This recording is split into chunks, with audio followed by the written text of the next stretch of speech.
नमस्कार दोस्तों। जय भीम। यह दो शब्द अपने आप में संघर्ष और आत्मसम्मान की लड़ाई को बयान करती हैं। यह मूवी कुरीतियों के खिलाफ विद्रोह का नारा है, अन्याय के खिलाफ न्याय की आवाज़ है, गरीबों पर हो रहे जुल्म को दिखाती हुई यह साउथ जगत सिनेमा की एक धमाकेदार मूवी जय भीम, जिसमें सुपरस्टार सूर्या ने काफ़ी बेहतर अभिनय किया है। दोस्तों, इस मूवी की कहानी को मैं अपने एक्सप्लेनेशन द्वारा आपके सामने ला रहा हूँ। अगर हमारी एक्सप्लेनेशन आपको अच्छी लगती है तो चैनल को सब्सक्राइब और वीडियो को लाइक ज़रूर करें और कमेंट करके हमें ज़रूर बताएं कि वीडियो कैसी लगी। इससे हमें काफ़ी मोटिवेशन मिलता है।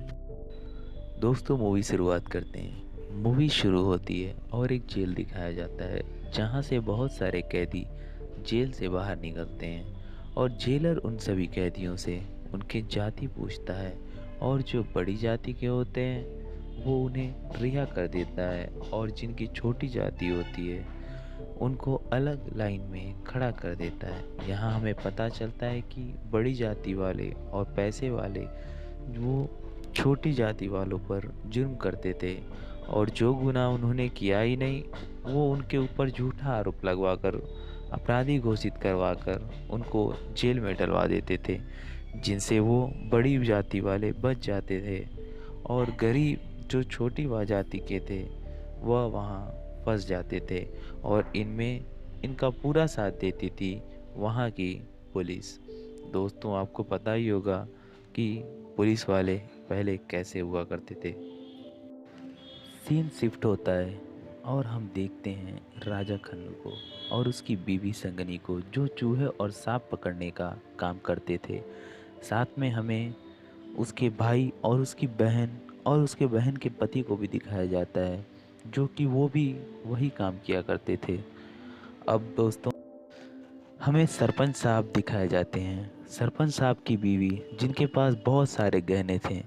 सरपंच की बीवी अपने गहने पहन रही थी, तभी उनका एक झुमका नीचे गिर जाता है। झुमकों के उठाने के वक्त वह एक सांप को देखती हैं, जिसे देखकर वो बहुत घबरा जाती हैं। तुरंत राजा खन्नू को बुलाया जाता है।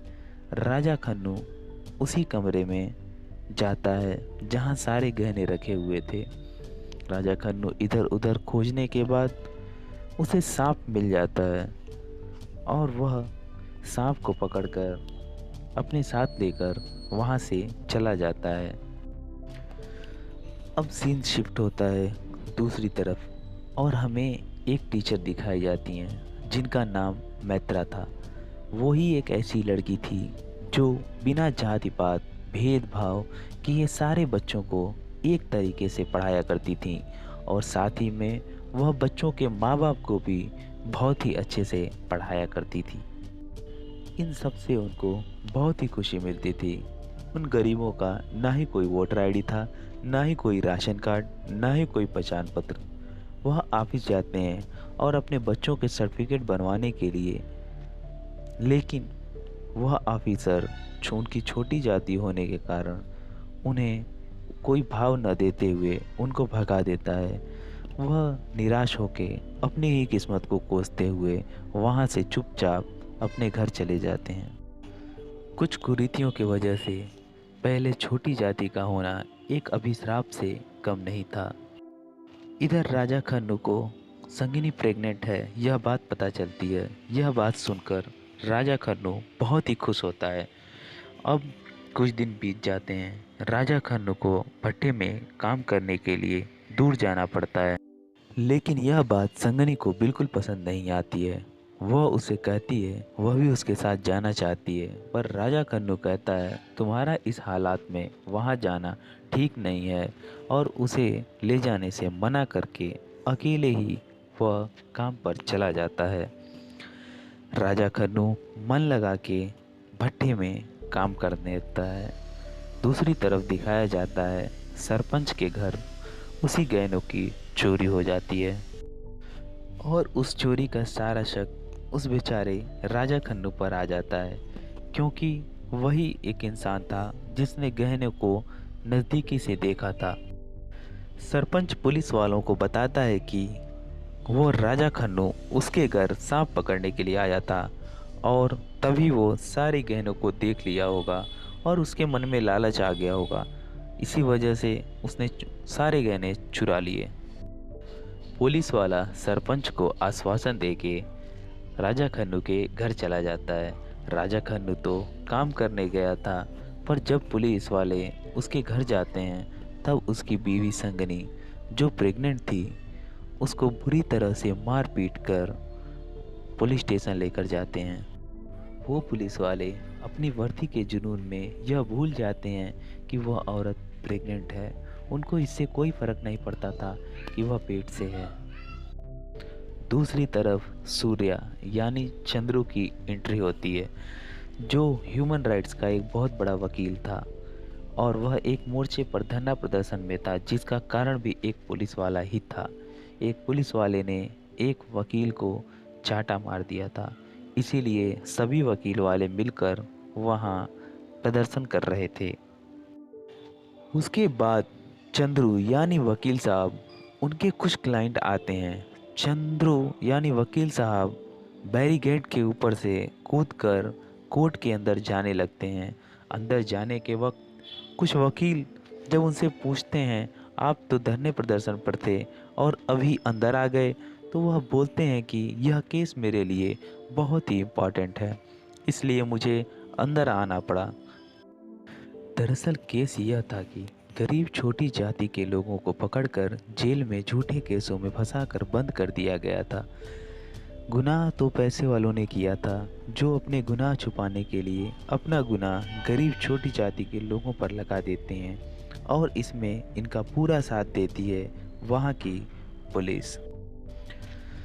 और यह बात चंद्रू बहुत ही अच्छे से कोर्ट में साबित भी कर देता है और वह यह केस जीतकर सबको रिहा करवा देता है। चंद्रू का पुलिस से साफ नेवले का नाता था। वह हमेशा पुलिस के विरोध में खड़ा हो जाता था, क्योंकि उसका मानना था कि अगर पुलिस अपना काम सही से करे तो जो अपराधी बाहर घूम रहे हैं वो आज जेल में होते। प्रदर्शन के दौरान थोड़ी देर में संगनी और मैत्रा वहां आती हैं। यहाँ चंदू की मुलाकात संगनी और मैत्रा से होती है, जो सड़क के उस तरफ चंद्रू का इंतज़ार कर रही थी। चंद्रू उनको देखता है और अपने घर लेकर जाता है और संगनी से कहता है, मुझे वहाँ जो कुछ भी हुआ सब कुछ सच सच जानना है। उसके बाद संगनी डरी हुई सहमी हुई अपनी आप बीती चंद्रू को सुनाने लगती है। चंद्रू अपनी एक रिकॉर्डिंग ऑन करता है और संगनी की सारी बात रिकॉर्ड करने लगता है। संगनी बताती है, राजा खन्नू को खोजते हुए पुलिस उसके घर को आती है और उसे बहुत ही मार पीट कर पुलिस स्टेशन में लेकर जाती है। वो चंद्रू को यह बताती है कि राजा खन्नू के भाई और उसके बहन के पति को मारते हुए पुलिस स्टेशन लेकर गए। हवालात के अंदर लाने के बाद उन सभी को बहुत ही मारा गया और राजा खन्नू की बहन के कपड़े उतारकर उसके साथ भी बहुत ही गंदा बर्ताव किए। दूसरी तरफ राजा खन्नू को पुलिस वाले ढूंढते हुए भट्टे की तरफ जाते हैं, पर राजा खन्नू इस भट्टे पर नहीं मिलता है। वहाँ पर एक आदमी पुलिस वाले को बोलता है कि राजा खन्नू यहाँ से बिना बताए भाग गया है। दरअसल वो छुट्टी लेके खिलौने लेके घर की तरफ ही जा रहा था।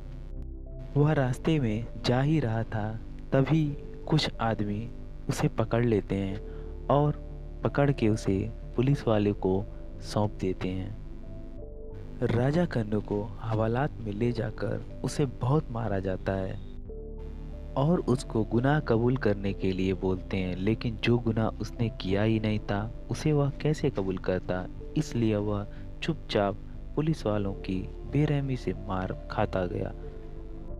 पुलिस वाले राजा खन्नू को बहुत मारते हैं कि वह अपना गुनाह कबूल कर ले, लेकिन वह अपनी बात पर टिका हुआ था। अगले दिन संगनी राजा खन्ना को खाना लेके आती है और वह अपने पति को इस हालात में देखकर बहुत ही घबरा जाती है, क्योंकि राजा खन्ना की हालात बहुत ही ख़राब हो चुके थे। उसको पुलिस वालों ने इतना मारा था कि वह चल भी नहीं पा रहा था। अपने पति की ऐसी हालत देखकर संगनी बहुत ही रोती है, लेकिन बेचारी कर भी क्या सकती है। कुछ दिनों बाद पता चलता है कि वह लोग जेल से फरार हो चुके हैं और पुलिस वाले संगनी को फिर परेशान करने लगते हैं। तीनों का कोई अता पता नहीं था, इसलिए संगनी और मित्रा मिलकर कुछ अधिकारियों के पास जाते हैं, पर उनको वहाँ कोई मदद नहीं मिलती है।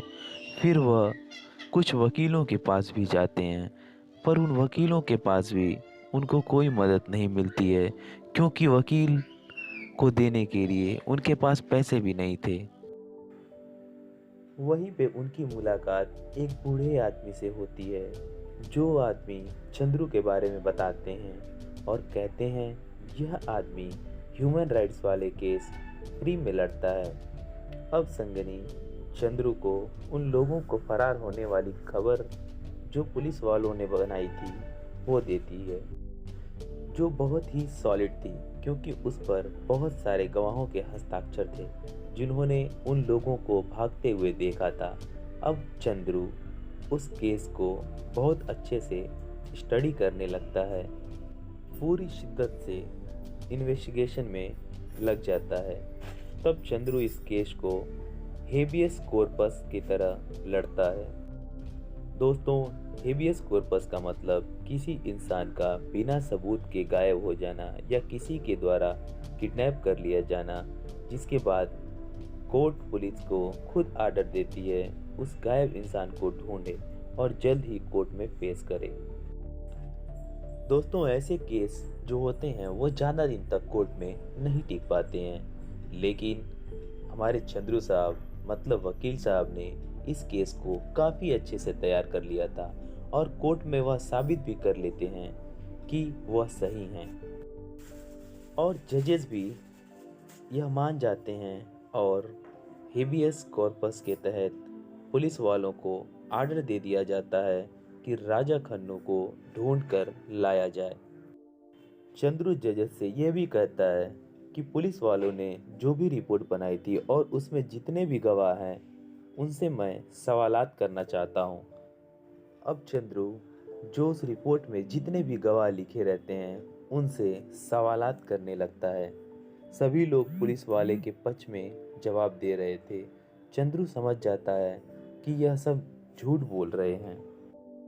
इस गवाह में 2-3 लोग ही होते हैं, जिसमें एक तो वह डॉक्टर था जिसने उन लोगों की मरहम कट्टी की थी और एक वह मेडिकल वाला जिसने दवा दी थी।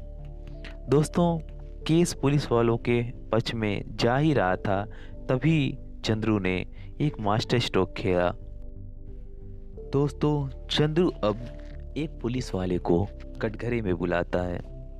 कटघरे में बुलाने के बाद चंद्रू उससे कुछ सवालात करते हैं। सवालात करने के बाद में वह पुलिस वाला एक ही तरीके के जवाब दे रहा था जो उसे रटाया गया था। अब चंद्रू का शक यकीन में बदल जाता है और उसने पुलिस वाले से एक सवाल किया कि यह रिपोर्ट आपने बनाई है? पुलिस वाले ने कहा हाँ मैंने बनाई है। तब चंद्रू ने कहा तब तो आपको पता होना चाहिए कि मेडिकल शॉप कहाँ है और डॉक्टर की क्लिनिक कहाँ है। तब यह बात पुलिस वाला बताने में नाकाम हो जाता है। तभी चंद्रू बताता है दोनों शॉप अलग अलग दिशा में थी और चंद्रू यह बात साबित कर देता है कि वह पुलिस वाला झूठ बोल रहा है और यह रिपोर्ट बिल्कुल झूठी है। यह सुनकर वहां बैठे पुलिस वालों के पसीने छूट जाते हैं। उनको तो लगता था कि हमारे द्वारा बनाई हुई रिपोर्ट्स के मुताबिक यह केस हम बहुत ही आसानी से जीत जाएंगे, लेकिन चंद्रू के सवाल से वह बहुत ही परेशान हो गए और अब यहाँ पुलिस वाले बहुत ही बुरी तरीके से फंस चुके थे। इसलिए वह अब इस केस को लेकर इस शहर के सबसे बड़े वकील के पास जाते हैं और उनसे मदद की गुहार करते हैं ताकि कि उनका केस वह लड़ सकें। पुलिस वाले उस वकील को बहुत सारा पैसा देते हैं और वह वकील केस लड़ने के लिए तैयार हो जाता है। अब एक दिन संगनी अपने वकील चंद्रू को फ़ोन लगा रही थी, तब कुछ पुलिस वाले आते हैं और उसकी बेटी को लेके हवालात में चले जाते हैं। संगनी रोती हुई पुलिस स्टेशन को जाती है, लेकिन वहाँ पुलिस वाले उससे हाथ जोड़ते हुए कहते हैं कि तुम अपना केस वापस ले लो। संगनी उनकी बातों को नहीं मानती है। वह पुलिस वाले उसके साथ फिर बदतमीजी करने लगते हैं और उसे थप्पड़ भी मार देते हैं। तभी वहाँ डीएसपी का उनके पास फ़ोन आता है और वह उनसे कहते हैं कि संगनी को अगर कुछ भी हुआ तो तुम्हारी नौकरी जा सकती है। डीएसपी कहते हैं कि उसे अभी जीप में बैठा के इज्जत से उसको ले जाके घर छोड़कर आओ। दोस्तों, अब आप सोचेंगे यह चमत्कार कैसे हुआ। दरअसल जब पुलिस वाले संगनी की बेटी को उठाकर ले जा रहे थे, तभी एसटीडी बूथ में चंद्रू का दोबारा कॉल आता है और वह सारी बात फ़ोन पर चंद्रू को बता देती है और चंद्रू तुरंत जज साहब के पास जाता है और जज साहब को तुरंत डीएसपी को कॉल करने के लिए कहते हैं। दोस्तों, अगर कानून का सही इस्तेमाल किया जाए तो बड़े से बड़ा क्रिमिनल भी आज जेल की सलाखों में होगा। अब इस केस को शहर के सबसे बड़े वकील साहब ने टेक ओवर कर ही लिया था, जिसके बाद वो एक ही गवाह से उस केस को निपटाने लगता है। वह गवाह कोई और नहीं, उन्हीं के गांव का आदमी था। वो तीनों उसी के पास काम किया करते थे। वह बताता है, राजा कन्नू के भाई का उसको कॉल आया था और वह उसे जेल से फरार हो चुके हैं यह बताए थे। उसके बाद चंद्रू उनसे पूछता है कि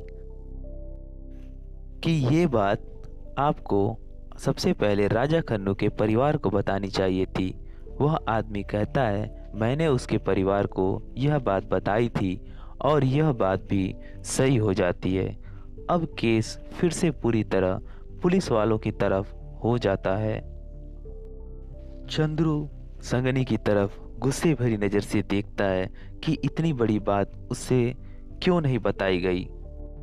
घर आकर चंद्रू संगनी से पूछता है कि आखिर इतनी बड़ी बात तुमने मुझसे क्यों छिपाई, और वह कहता है कि अब मैं इस केस को नहीं लड़ सकता।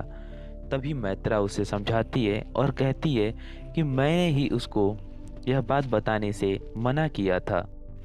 और मैत्रा कहती है कि हाँ, मैंने ये बात ज़रूर छुपाई थी, लेकिन इस बात में कोई सच्चाई नहीं है, क्योंकि राजा खन्नू को मैं अच्छे तरीके से जानती हूँ और उसके भाइयों को भी जानती हूँ। उसके भाई को पढ़ना नहीं आता था, तो वह नंबर कैसे लगा सकते हैं। इसके बाद चंद्रू फिर सोचता है और एसटीडी बूथ की सारी लिस्ट मंगवाता है और बारी बारी से सभी को चेक करने लगता है और सोचता है राजा खन्नू के भाई ने किस एसटीडी बूथ से कॉल किया होगा, और आखिरकार उसे वो एसटीडी बूथ का नंबर मिल ही जाता है। दरअसल वह फ़ोन बूथ केरल के एक एसटीडी बूथ का था।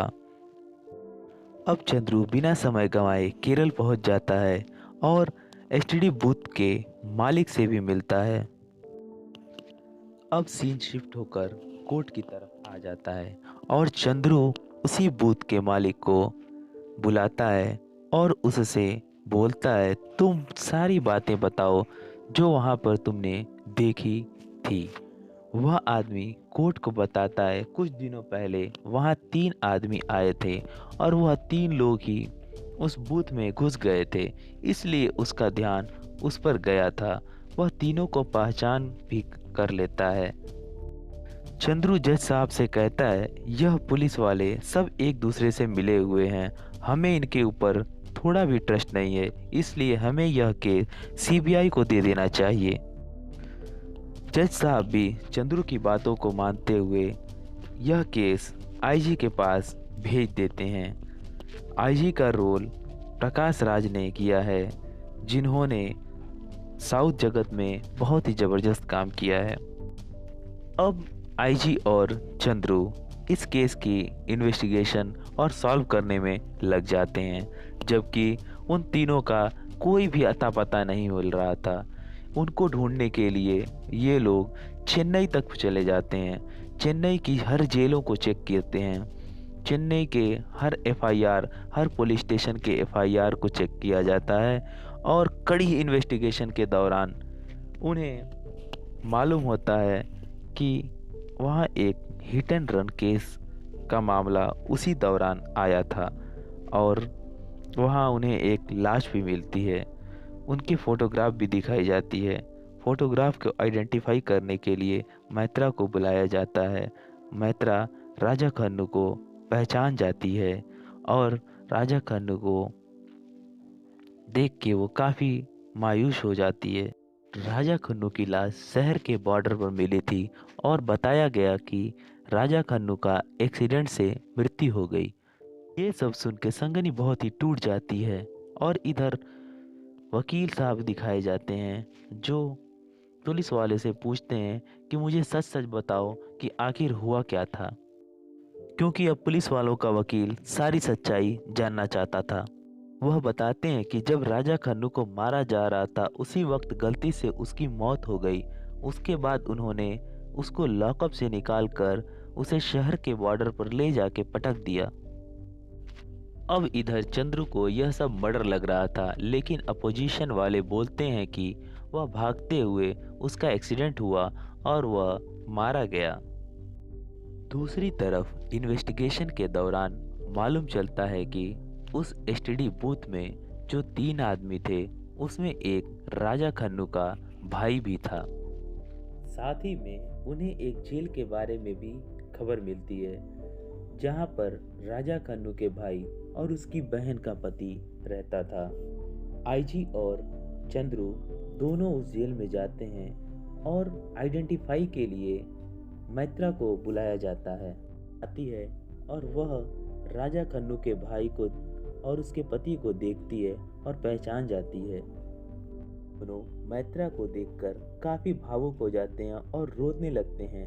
उसके बाद उन दोनों को अदालत में ले जाया जाता है। में राजा खन्नू के भाई जज साहब को बताता है कि राजा खन्नू को पुलिस वालों ने बहुत मारा था और इतना मारा था कि वह बेहोश हो गया था और राजा खन्नू के बहन का पति भी बेहोश हो गया था। जब वो होश में नहीं आ रहे थे तो उनको होश में लाने के लिए उनकी आंखों में मिर्ची डालने लगे, जिसके बाद राजा खन्नू के बहन का पति तो होश में आ गया था, लेकिन जब वह राजा खन्नू की आंखों में मिर्ची का पाउडर डालते हैं तब वह कोई रिएक्ट नहीं करता है, जिसके बाद हमें पता चलता है कि वह मर चुका था। इतना सब कुछ कहते कहते उसका भाई रोने लगता है। अब इसके बाद आईजी को कटघरे में बुलाया जाता है। इसके बाद आईजी ने अपनी इन्वेस्टिगेशन के बारे में बताते हैं कि चोरी दरअसल उन्हीं के गांव के एक आदमी ने की थी, जिसके साथ पुलिस भी मिली हुई थी। आईजी बताते हैं राजा खन्नू की जहां मौत हुई थी वहां पुलिस वालों के जूते के निशान भी थे। उसके बाद उनकी गाड़ियों के भी निशान वहां पाए गए थे। इसलिए जज साहब, मैं आपसे विनती करता हूं कि संगनी को शहर में बीचों बीच एक अच्छा मकान दिया जाए और इनको कड़ी से कड़ी सज़ा दी जाए। दोस्तों, उन तीनों पुलिस वालों को वहां सज़ा हो जाती है और इसी के साथ इस मूवी की एंडिंग हो जाती है। दोस्तों, यह कहानी जातिवाद की उस कुरीतियों को दिखाती है जहाँ इंसान की सोचने की क्षमता समाप्त हो जाती है। दोस्तों, हमारा एक्सप्लेनेशन कैसा लगा हमें कमेंट करके ज़रूर बताइएगा, और अगर यह मूवी आपको अच्छी लगती है तो सिनेमा घरों में जाके ज़रूर देखिएगा। दोस्तों, वीडियो पसंद आई होगी तो वीडियो को लाइक करना ना भूलें और चैनल को सब्सक्राइब ज़रूर करें। हम फिर मिलेंगे एक अच्छे और दूसरे मूवी के साथ। तब तक के लिए नमस्कार।